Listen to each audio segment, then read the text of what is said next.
সকালে আপনাদের hotel change হয়েছে অপি ভাই? আজকে সকালে আপনাদের হোটেল চেঞ্জ হয়েছে? জি, আজকে সকালে আমরা হোটেল চেঞ্জ করছি। জি, ম্যাচের ডেতে আপনারা হোটেল চেঞ্জ করেছেন অপি ভাই, রাইট? জি। আপনারা এখন কোন হোটেলে, মানে ওয়েস্টিন থেকে আপনারা Sheraton, I think, right? Sheraton, হ্যাঁ, 5 মিনিটের দূরত্ব। না, 5 মিনিটের দূরত্ব ব্যাপার না, বিষয়টা হচ্ছে যে আসলে একটা কনসেন্ট্রেশনের ব্যাপার। তো আপনি নিজে ইন্টারন্যাশনাল ক্রিকেটার ছিলেন, আপনারা এখন তাহলে নতুন হোটেলে উঠেছেন অপি ভাই, রাইট? জি জি জি। আর আপনাদের ওই পেমেন্টটা এখন পর্যন্ত আপনারা পাননি, 25% পাওয়ার আশায় আছেন, তাই তো? জি জি জি। অপি ভাই, আপনার পেমেন্টে কি অবস্থা? আপনার তো 100% বাকি। আমারটা পাইনি, আমারটাও কথা হয়েছে ওনার সাথে, যে উনি বলছেন আজকে দেওয়ার কথা। আমিও অপেক্ষা করতেছি দেখি কি হয়। ওকে অপি ভাই, থ্যাংক ইউ সো মাচ অপি ভাই, ভালো থাকবেন অপি ভাই, কথা হবে নিশ্চয়ই। জি, আসসালামু আলাইকুম। মেহরাব হোসেন অপি আমার সাথে এই মুহূর্তে ছিলেন, এবং আপনারা চিন্তা করতে পারেন যে একটা দল, সেই দলটা বিপিএল খেলছে, সেই গুরুত্বপূর্ণ দলটা এমন একটা টুর্নামেন্টে খেলছে যেখানটায় মানে এমন এমন মানুষজন আসার কথা ছিল, জিয়ান্নি ইনফান্তিনো, জিদান জিদান, এই টাইপের তারকারা আসার কথা ছিল। সেই টুর্নামেন্টে মাঝপথে, শেষের পথে একটা দল খেলার দিন সকালবেলা হোটেল চেঞ্জ করেছে। ওয়েস্টিন থেকে কর্তৃপক্ষ ক্রিকেটারদের জানিয়েছে সকাল 11টার মধ্যে যেন তারা রুম ছেড়ে দেন। তাদেরকে 3টায় আসতে হবে খেলার জন্য মাঠে। 11টার মধ্যে রুম ছেড়েছেন, ছেড়ে টিম বাসে উঠে আরেকটা নতুন হোটেলে তারা গেছেন। দুর্বার রাজশাহী তাদের কর্মকাণ্ডে আসলে দুর্বার অবস্থায় রয়েছে, এবং সবচেয়ে দুঃখজনক হলেও সত্য, এই মুহূর্তে একটু আগে আমি যার সাথে কথা বললাম, মেহরাব হোসেন অপি, তিনি যে ক্লারিফিকেশনটা আমাকে দিলেন সেটাতে 25% এক্সট্রা পেমেন্টটা এখনো কেউ পান নাই। তিনি নিজে 100% পেমেন্ট পান নাই, বিয়ের টাকা পুরোটা বাকি। সকালবেলা হোটেল চেঞ্জ করার পর দুপুরে বনানী শেরাটনে যখন উঠেছেন ক্রিকেটাররা, দুপুরের লাঞ্চটা তারা নিজেদের টাকায় করে দেন। বাংলাদেশ ক্রিকেট বোর্ডের আঙিনায় আসবেন পরের ম্যাচ খেলতে। এর থেকেও অ্যালার্মিং, লোকাল ক্রিকেটাররা তারা বেঁকে বসেছিল সকালবেলা। এখনকার সিচুয়েশনটা আমি আরো ডিটেল আপনাদেরকে জানাবো। তারা খেলতে চান না, এই অবস্থায় তারা খেলতে চান না। মালিক পক্ষ বলেছেন যেভাবে হোক তোমরা খেলো, আমি টাকা দিয়ে দিব। সেই পার্টিকুলার মালিক কিন্তু আপনি খেয়াল করে দেখেন যে তিনি চট্টগ্রামের হোটেলে 2.5 লাখ টাকা বাকি রেখে এসেছেন।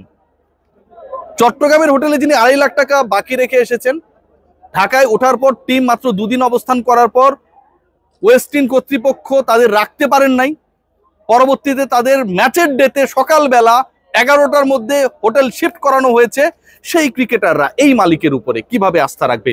বিদেশিদের প্রসঙ্গে আসি, এটা আরো ভয়াবহ। বিদেশি প্রত্যেকজন ক্রিকেটার বলেছে তাদের পেমেন্ট যদি বাসে ওঠার আগে বুঝিয়ে না দেওয়া হয়, আই এম রিপিটিং, টিম বাসে ওঠার আগে যদি পেমেন্ট বুঝিয়ে দেয়া না হয়, তাহলে আজকের ম্যাচে রাজশাহী হয়তো কোনো বিদেশি ক্রিকেটার ছাড়াই নামবেন।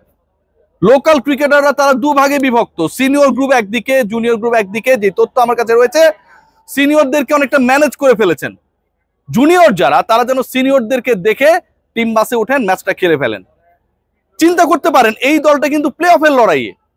দুর্বার রাজশাহী যদি পরের 2 ম্যাচের একটাও জিতে যায়, তাহলে তারা টপ 4-এ খেলবে ভাই।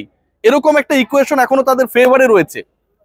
এরকম একটা দারুণ ইকুয়েশন একটা দলের ফেভারে, অথচ মালিক পক্ষ সেই দলটাকেই হোটেল থেকে নামায়, চেঞ্জ করায়, অন্য হোটেলে নিয়ে যাওয়ায়।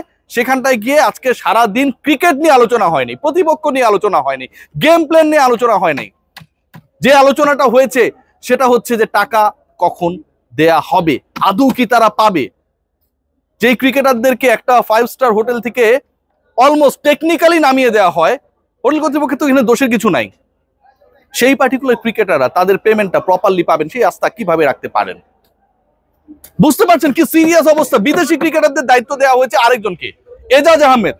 I have all the breaking information. Ejaz আহমেদকে দায়িত্ব দেওয়া হয়েছে, যিনি এই দলের কোচ, যাকে আগেই মালপত্তি দিয়ে, টাকা পয়সা দিয়ে একদম কনভিন্স করে রাখা হয়েছে। প্যাক তিনি, সবাই কথা বলেন কিন্তু তিনি বলেন না। তাকে বলা হয়েছে তিনি যেন বিদেশি ক্রিকেটারদেরকে কনভিন্স করেন to play the next match. Ejaz Ahmed এটাতে ডিনাই করেছেন। এজাজ আহমেদ দায়িত্ব নিলেন ধরেন বিদেশি ক্রিকেটারদের, এন্ড ফাইনালি আগামীকালের মধ্যে, আজকের মধ্যে পেমেন্ট হলো না, তাহলে তিনি কোথায় যাবেন? এর থেকেও বড় সিগনিফিকেন্ট অংশ যেটা রাজশাহী ক্রিকেটাররা নিশ্চয়ই আমার এই ভিডিওটা রাইট নাও দেখছেন, সেটা হচ্ছে এজাজ আহমেদকে দায়িত্ব দেওয়া হয়েছে বিদেশি ক্রিকেটারদেরকে ভুলিয়ে ভালিয়ে খেলানোর জন্য। তার মানে আজকে রাজশাহী কর্তৃপক্ষ ভ্যালেন্টাইন্স গ্রুপের পেমেন্ট দেওয়ার সক্ষমতা নিয়ে প্রশ্ন রয়েছে। যদি এটা না থাকতো তাহলে তো এজাজ আহমেদকে কনভিন্স করার দরকার হইতো না, বাসে ওঠার আগেই পেমেন্ট দিয়ে দেওয়া হতো এবং সেই পেমেন্টটা পেয়ে ক্রিকেটাররা খেলতে চলে আসতেন। যখন কাউকে দায়িত্ব দেওয়া হচ্ছে, কনভিন্স করা হচ্ছে, বলা হচ্ছে যে এদেরকে একটু বুঝান এবং বুঝিয়ে কোনো মতে আজকের ম্যাচটা খেলিয়ে দেন, কালকে আমি দেখবো পেমেন্ট করা যায় কিনা, তার মানে আজকের মধ্যে পেমেন্ট হবার সম্ভাবনা জিরো জিরো।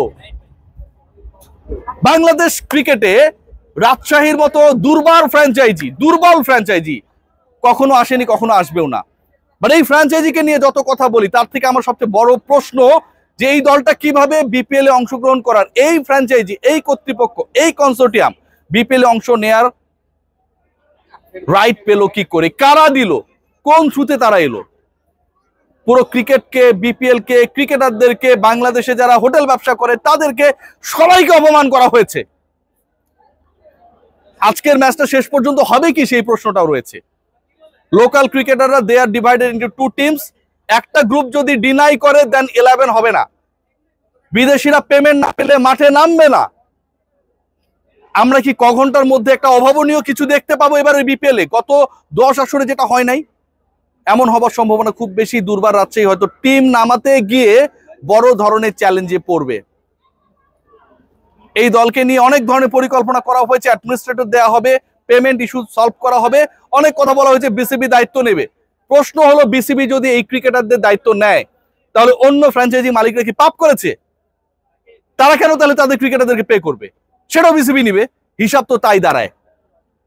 জটিল একটা ইকুয়েশন তৈরি হয়েছে, জটিল এক সিচুয়েশন তৈরি হয়েছে, যেখান থেকে উত্তরণ হবে কিভাবে আমরা জানি না। মেহরাব হোসেন অপি যিনি টিম অপারেশনস ম্যানেজার, তিনি এখন পর্যন্ত এক কানাকড়ি পেমেন্ট পান নাই। অনেকে ঢাকায় আসার পর স্বস্তির নিঃশ্বাস ফেলছেন যে এখানে রেস্টুরেন্টে খাওয়া লাগবে না, কারণ অনেকের ঢাকার বাসায় রয়েছে, টিফিন ক্যারিয়ারে করে অন্তত হোটেল পর্যন্ত খাবারটা তাদের প্রিয় মানুষরা পৌঁছে দেবে।